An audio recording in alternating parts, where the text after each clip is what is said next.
We're sisters, best friends, and authors on a mission to help you stoke your creative fire and live the life of your dreams. We believe that purpose fuels passion and that creativity is your secret weapon for mass construction. There's never been a better time to bless the world with your dream realized. You're listening to The Kate and Abbie Show. What's up, guys? Welcome back to another episode of The Kate and Abbie Show. We are so pumped to have you here with us today. We're going to be talking about a highly requested topic, which is how to overcome self-doubt. Man, how many of us are being held back by that right now in our writing, maybe in other areas of our lives.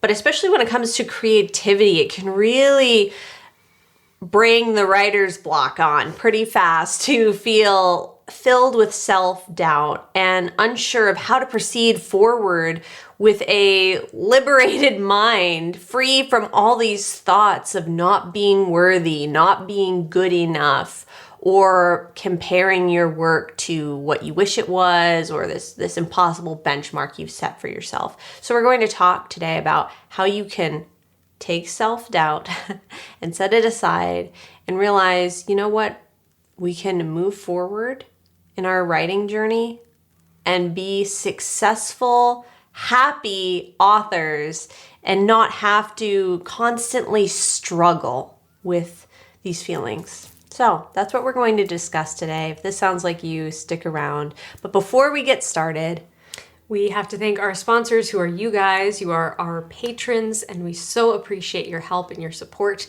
So if you get value out of this podcast, go to patreon.com/The Kate and Abbie Show and help us keep this podcast alive and free of interruptions. And we actually have something super exciting to announce today about our Patreon community. So if you guys have been on the inside of the Patreon community for a while, thank you so much for your continued support. But if you are new to this podcast or new to the idea of being on the inside supporting this podcast, we want to invite you guys to something exclusive and special that we are rolling out for the Patreon community, and that is monthly live stream sessions. So they're like going to be hangout sessions where me and Kate show up, and it's a lot like this podcast, except it's exclusive for the Patreon community, for the VIPs, you guys who support this show and keep it going, because we're so grateful to you guys for your continued support and your appreciation of this show. We appreciate you, and so we want to give back something a little extra, something special that is exclusive for this community. So if that sounds like something that you'd be into, it's going to be really fun. It's going to be a monthly hangout session where Kate and I show up live, and we are going to be live stream hanging out with you guys. You can show up and hang out with us, ask us questions. We will be probably focusing on like a different topic, a different conversation, kind of opening up a new conversation each time, but we will also be there to answer your questions and to have a conversation. So it's going to be super interactive and chill and fun, and we hope to see you guys there. And it's available to every single tier of the Patreon. Yes. It doesn't matter what level you're supporting at. It is for all levels of the Patreon. So regardless of which one, you will be included in these amazing live streams that we're really excited to share with you guys, kind of checking in at the beginning of each month and helping to set the tone for your month of writing, setting it up for an inspiring month, setting you up for an inspiring month of writing and accomplishing your writing goals, helping you set the tone for your writing schedule.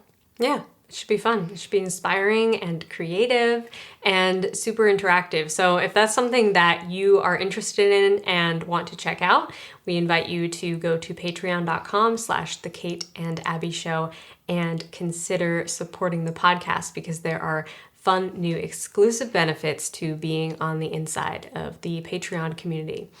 Thank you guys so much for all your support on the Patreon, and we're looking forward to the future. It's going to be fun. It's going to be awesome. It's going to be awesome. We're so excited. So let's get into today's topic, self-doubt, overcoming self-doubt. This is something that Kate and I started discussing, doing an episode about, because a few weeks ago, or maybe a week ago now, I put out a poll on my Instagram asking you guys, what is your biggest struggle as writers? And there was a lot of responses that came in on that. And I was definitely, the thing I noticed the most was how many writers said that self-doubt was one of their biggest struggles. And just doubting whether or not their writing is good enough, questioning what they've written, trying to convince themselves not to trash everything that they've written. And so this is a big struggle that I think a lot of writers face. And I know you and I have faced it too in the past. And through our years of writing and publishing, we've learned from this experience and learned from overcoming those obstacles. So I feel like we have some interesting thoughts to bring to this conversation. Definitely. Yeah, it's something that can be an easy trap to fall into. Yeah.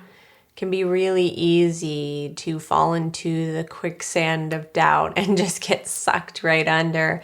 Yeah. And it's kind of like this thought loop that once that first trigger happens, often these other thoughts pop up of like, oh, maybe this isn't good enough. Maybe I'm not cut out for this. Maybe I shouldn't even be writing this book. And it's like this chain reaction. Yeah. And oftentimes if we can figure out what are the things that are actually triggering that self-doubt, we can shut it off from the source, is the way I like to look at it. Identifying what is it that's actually making me feel that way and cutting it off from the source. And I think it's really important to start from a foundation of believing in yourself. Yes. Building that foundation, even if it's slowly but surely building it over time. Everything takes time to build, but beginning to build that foundation of belief in yourself, trust in your gifts, trust in the work that you're doing, realizing that it is enough. Yeah, that's huge, because really the opposite of self-doubt is self-belief, right? Self-confidence. And that's something that it takes a while to cultivate. It's like a continual practice that you have to bring into your daily life. And that comes through changing your internal dialogue, changing your mindset, your perspective. That's a huge one, things. the internal dialogue. Huge, yeah. Talk about internal conflict. Yes. As somebody, a writer who's dealing with self-doubt, you have a lot of internal conflict. And that's not easy. It's tiring, and it can be a drain on your creativity as well.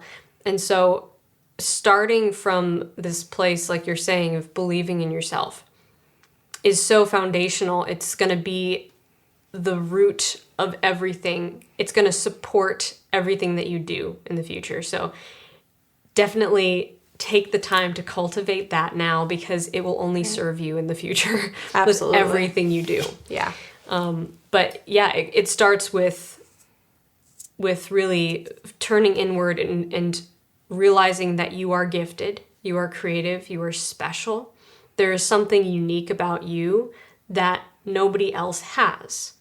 And I think that's something that when the comparison thing comes up, it's like we feel like another person could do this better.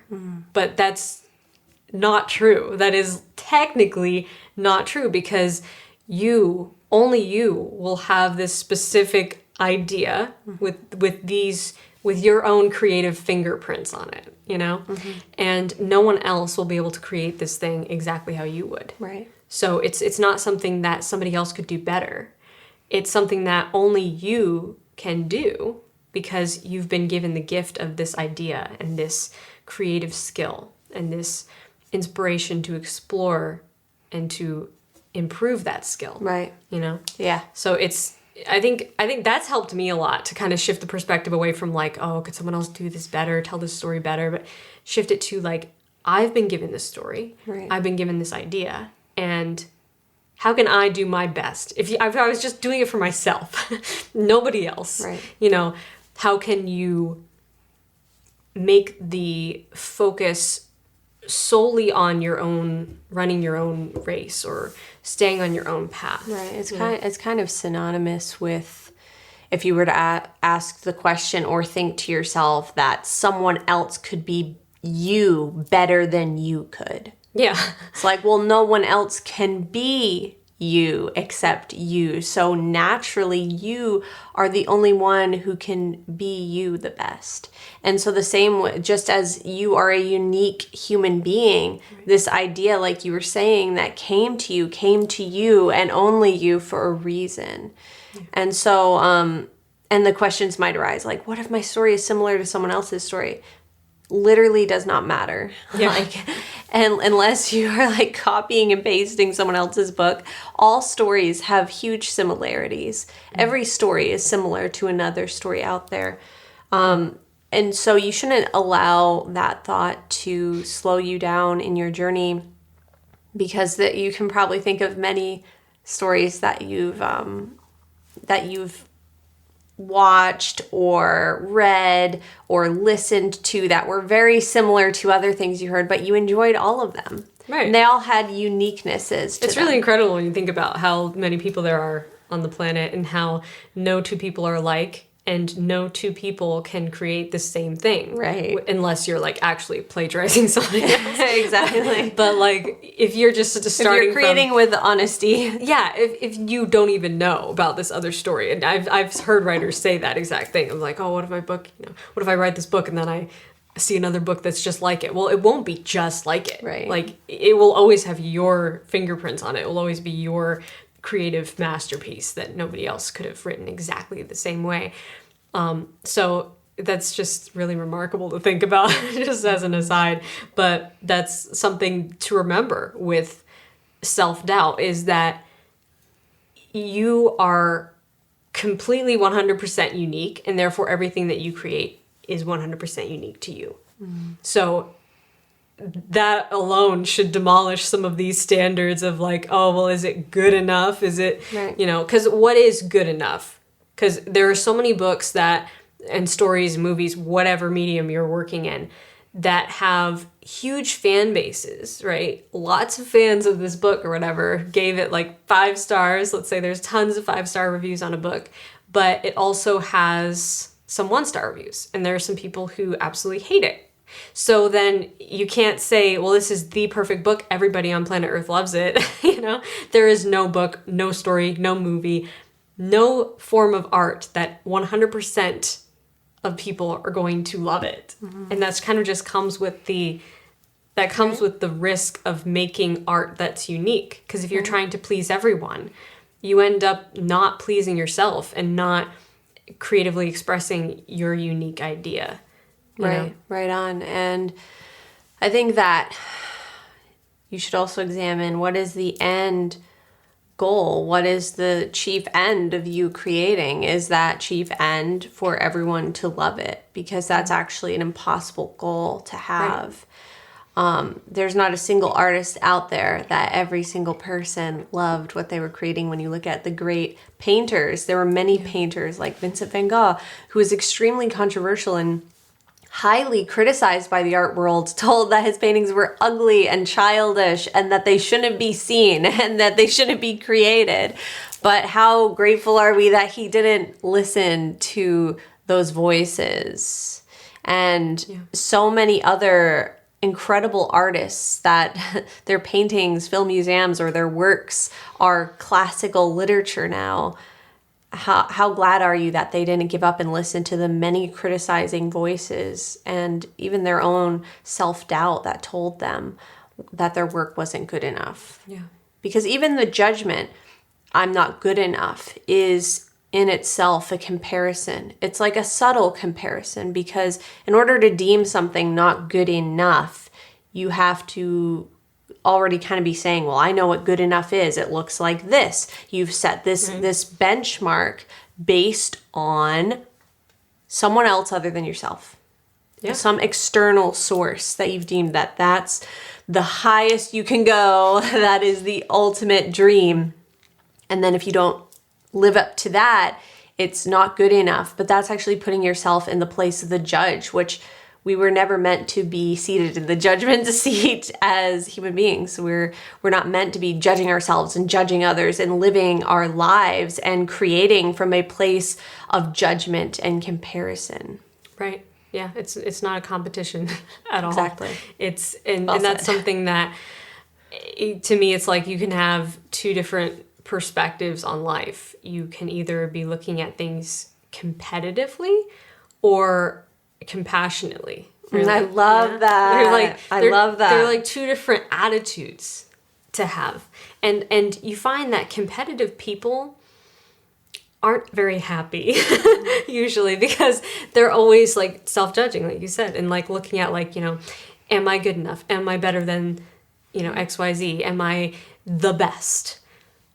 Well, what, like you said, what constitutes as the best? What is the benchmark for the best? Right. And would you be happy if you weren't the best, but you loved what you did and you were able to collaborate and live with compassion towards other people who do the same thing and love what they do, Because then it's starting to create this beautiful energy of love surrounding community, surrounding this art form, instead of this competitive one-upmanship of like, I have to be better than that person, I have to be better than this writer, I have to have more 5-star reviews, have more awards for my book, I have to have this label or this sticker on the front cover that really emphasizes the point that this work is exceptional in some way.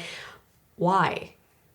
Like why is that important to you? And so examining your why, I think can be very self-enlightening as far as helping you along a path to happiness, really. Because if you want to ultimately be happy, you have to be living from that place of compassion and collaboration.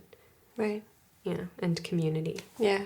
Community over contest. Yes. Yeah. I love what you said too, compassion over competition. Yeah. Yeah, because you're right. One is like polar opposite from the other. And really, what can help to heal self-doubt is showing yourself compassion. Yeah. As an artist. Realizing, you know what, I'm learning as I go and I'm discovering new things each and every day. And it's not even about, can I make the best thing? It's about, can I make something that makes me come alive and that maybe helps someone else? Who cares if it's someone else's version of the best thing ever? That's irrelevant. It's a subjective question. It doesn't even make sense. It's not even real. When we begin to when you begin to pull on that thread, we quickly see that it's not real. It's totally based upon someone else's judgment. And judgment is so relative. It's so subjective, rather. You know what I mean? Mm-hmm. It depends on who you're talking to. You can ask someone, what do you think is the best film you've ever seen or the best book you've ever read? And what they say is going to be totally different from what you think is the best or what someone else might think is the best. So why does it matter? Exactly. Why does it matter to you? That's really what it all comes back to, and focusing on why it matters to you and why it might matter to somebody else. That's ultimately what's going to be the most fulfilling in the end, is not the awards or the reviews or the praise that your work of art gets. It's going to be the people who were emotionally moved and touched and their lives were changed by it. I mean, I know that for me, that's what affects me the most and impacts me the most. And every time I receive a letter or an email or a message about how a reader encountered my work and their lives were positively impacted, I print that letter out and I save it, because that is something that I return to remind myself, this is why I do it. It's not for the statistics or any awards or labels or things that, praise that your work might earn. It's the individuals who are impacted by it, and that's the most rewarding thing. It's so special. It's beautiful. It is. I agree. And going back to what we said earlier about changing your mindset towards self-doubt, another thing that Kate and I both love for this is changing your internal dialogue with affirmations and what you want to be saying about yourself, even if it doesn't feel true right now. And I know we've both experienced this in making the active choice to change your thoughts about yourself, what you tell yourself, what you think about, you know, how you talk about your own work even. I know a lot of writers can talk about their own work like, oh, you know, it's not very good, it's messy, it's sloppy, I need to rewrite it, you know, I hate it, I want to burn it and dance on the ashes. However much you talk critically about your own writing, just changing that, you know, you can recognize that something needs rewriting or editing. It's just like walking into a house and seeing it needs a few repairs. Yeah.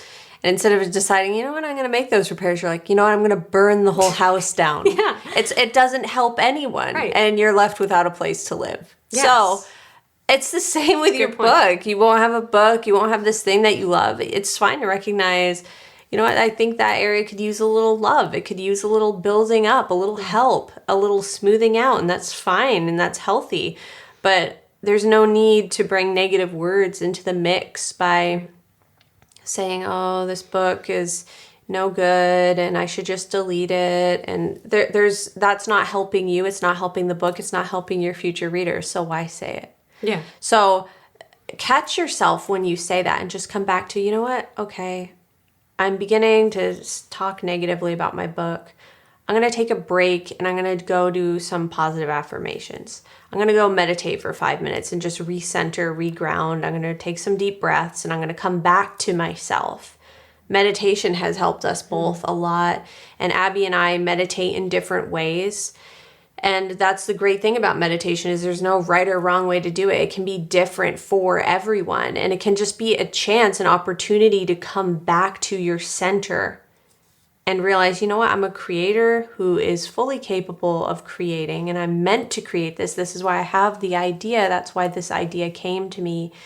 And so I'm going to set aside this need to be perfect, this version of perfect that I've idealized. I'm going to allow that to release. And I actually have a whole meditation course designed for writers. So if you want to delve into that, you can find that below. And you have a lot of affirmations on your YouTube channel, right? Yes. Yeah. Yes. Lots of writer affirmations. Those are all free, available on my channel. So if you want to try out, you can find one of those. It's like 5 minutes, literally just taking 5 minutes and affirming to yourself, wow, yes, I'm a powerful creator. I'm here for a reason.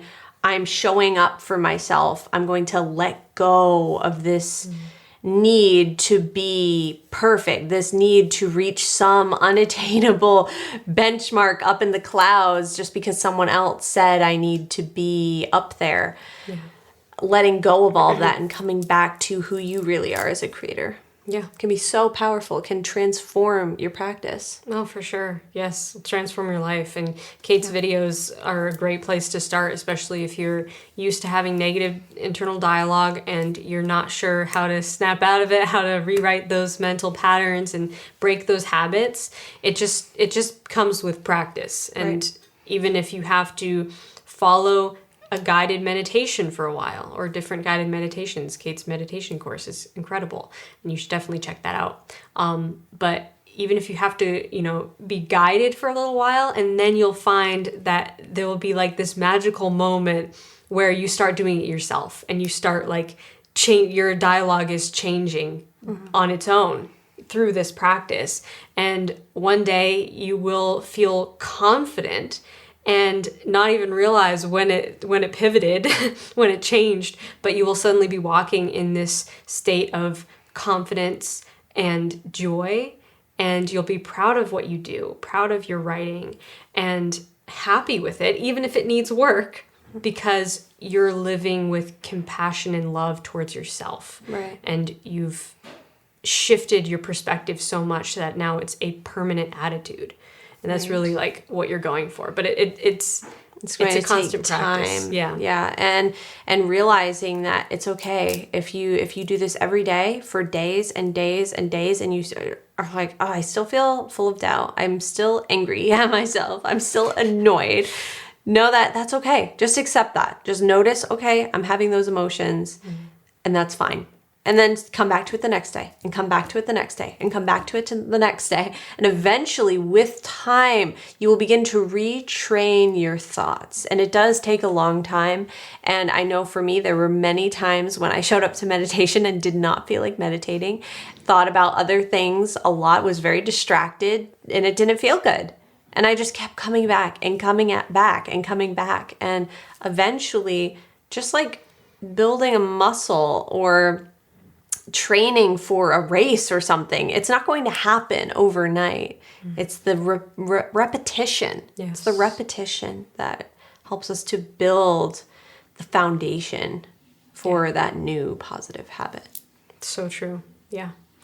And finally, to wrap up the conversation here about self-doubt, I think one of the most important things that I have shifted to focusing on over the past few years is just finding joy in what you're doing, and joy in the practice, finding the fun, making it playful and like it used to feel when you didn't take it seriously, you know? And I think that's something that a lot of writers fall into the trap of, taking themselves too seriously, taking the work too seriously, and then it's not fun anymore. And even if you were an expert at something, would you rather be an expert who is sad and miserable and stressed out, or would you rather be an amateur who's enthusiastic about it? Exactly. And who is loving the process of it and is joyful and creative and has all these great ideas and just has a great time playing. Abbie and I were just talking about this the other night, and we both agreed that we'd rather be happy amateurs at everything. Happy amateurs, enjoying life, enjoying these gifts, and not feeling like you have to be great at one thing, but you're miserable doing it. Right. And we can get miserable pretty quickly when we put so much pressure on ourselves. Yeah, it's true. Very true. So yeah, some food for thought, something to think about. You did a video. Yeah, it's coming out this Wednesday, new video about making time for writing. But in that video, I'm touching on this subject as well, the finding joy and being enthusiastic about something versus making time for something just because you feel like you need to get better at it. You need to put in the practice and be devoted and be dedicated. Well, is it because you want to be better at it and more dedicated, more serious, or is it because you are passionate about it and you need to make room for this passion because it's just overflowing out of you? And that's what you want. You want the passion to be flowing out of you, and you want to make time for writing because you love it so much, not because you feel like you have to come up to this impossible standard. So yeah, we're going to be exploring that in this upcoming video on my channel this week. So I'm excited to share that. Yeah, it's going to be awesome. Yeah. It's a topic that deserves more thought. It's another big struggle that a lot of writers told me about on the Instagram poll. It's like, I don't have time to write. So if that's a struggle for you, if you don't have time to write, you're definitely going to want to watch for that video. Yeah, stay tuned for that video. But hopefully you guys got some good insight out of this episode, and have received some food for thought on overcoming self-doubt. It's a practice, it's a journey for sure. So don't get frustrated or impatient with yourself if you feel like you're still doubting yourself even after, a week of meditating or whatever. It takes time to rewrite these mental patterns and break these habits and rewrite your internal dialogue. But just like with rewriting a book, it's worth it. And it's not even so much that thoughts of self-doubt will never come to you again. Yeah. It's that when they do come, you know how to respond to them, and you don't simply react from a place of insecurity. Your relationship with doubt is different. I love that. Yeah. Yes. And changes through the strengthening. Through strengthening. Your mind, your soul, your relationship with writing in general. So good. Hope you guys took some notes and come back to this. Mark this video if you're on YouTube. If not, you can find the video version of this podcast episode over on my YouTube channel, which is youtube.com/kemmons. Make sure you subscribe so you get all of our episodes, but favorite the video so you can return to it over and over again when you need a little reminder of okay, I can let go of these doubts and I can reground, recenter in confidence as a creator. Thank you guys again for supporting the podcast. If you're in the Patreon community, thank you for your support. And if you haven't joined the Patreon community, we have some exciting exclusive benefits coming there very soon. So check that out. Go to patreon.com/The Kate and Abbie Show and join our monthly live stream hangout sessions. They're going to be super fun. We can't wait to see you guys over there. Until next time, Stay stoked and rock on.